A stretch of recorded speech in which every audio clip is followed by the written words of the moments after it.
Number one, I mean, he's confident. I mean, that's pretty obvious to everybody. He really believes when he says something, he believes it.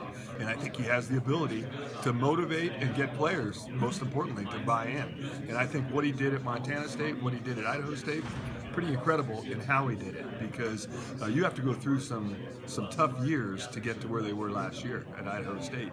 And sometimes it's tough to keep your fans, it's tough to keep your administration, it's tough to keep your players smiling about what's going on when you're not winning.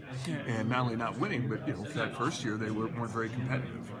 And to look where he took in 2 years because of his belief in the foundation that he had put into the program, to me, that's the part that I think separates Mike Kramer. He's not going to way from what he believes in. He's not going to stray. He's not going to go away. He's going to do it the way he believes, and if you give him the time, he will win. I mean, I just think, I think as a coach, sometimes when things aren't going well, which they weren't during those lean years, so to speak, I think the normal guy might start to doubt himself and might start to make changes and make overhauls and all those things. And to me, that's a bad way to operate. I don't think Mike ever had that sense that he was going to change. He was going to get the guys that believed in what he did. And if he had to weed a few guys out, he'd weed a few guys out. And he would stay with the guys that believed. And he would have the one message to him was, if you believe before you finish, we'll be Big Sky champions. And they came awful close last year. And I know that just watching them and the energy that they had when the game started last year, we played them, and the confidence that they played with as that game went on, made some big plays on fourth down against us and things like that. To me, those are all like signs that they believe in Mike Kramer and they believe in that message. So I think the whole thing was he has been through it before, and he just said, this is the way we're doing it. And he stuck to his guns. I don't think he ever strayed from or had any doubts that he would be where they were last year. I think there's a combination. Nobody does it by themselves, that's for sure. So I think number one, your administration that believed in him probably helped us, the confidence that he had in doing it his way. But I think when you can pick your staff and your staff believes and is loyal to what you're trying to accomplish, good things are going to happen. And I think, I know you mentioned the thing about the defense at Montana State. If I had to say where they've improved the most, it's on defense. Sure. I mean, offensively, even when we beat them pretty bad a couple of years ago, they could still move the ball on offense, but they weren't very good on defense. And if you look last year, to me, in our game, they played us as well as anybody played us in the conferences on defense. So I think defensively, that's where they made their biggest jump. So I think that he's always had good offensive coaches and good offensive schemes, and I think getting the defense to kind of catch up to the offense at Idaho State is the last piece of the puzzle.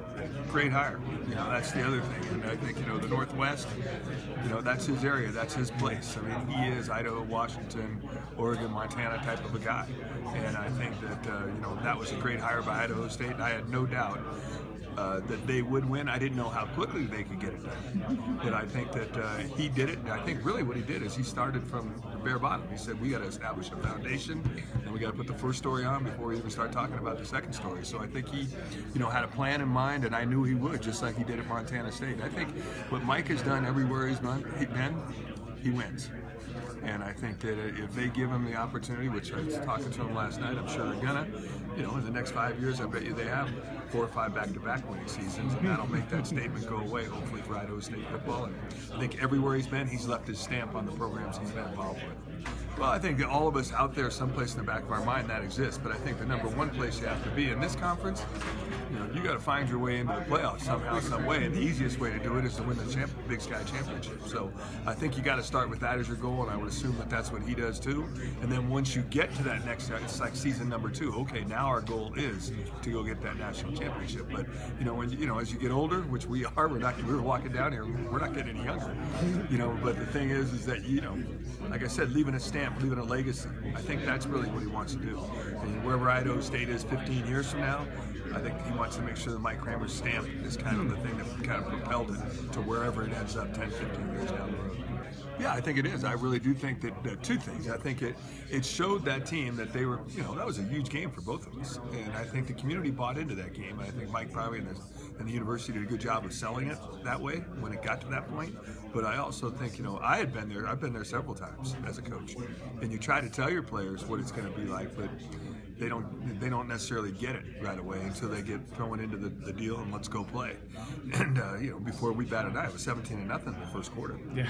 And I do think the enthusiasm the team came out with, the intensity that they came out with, and the intensity of the crowd, I think they fed off of that early in the game, and they fed off of it probably to beat us late in the game as far as holding us off. I think the crowd had a lot to do with it, and probably in I don't know how many years, probably in the last 20-something years, that's probably the biggest win at Idaho State, in my opinion. That was probably the biggest win they had, because I think it really gave them the feeling, okay, we're here now. And I know Mike still thinks they have one more step to take, and we all do. But I think that they probably feel like they've arrived. They're there, and they're going to be thought of in the Big Sky Championship picture for the next 5-6 years, or as long as Mike's there.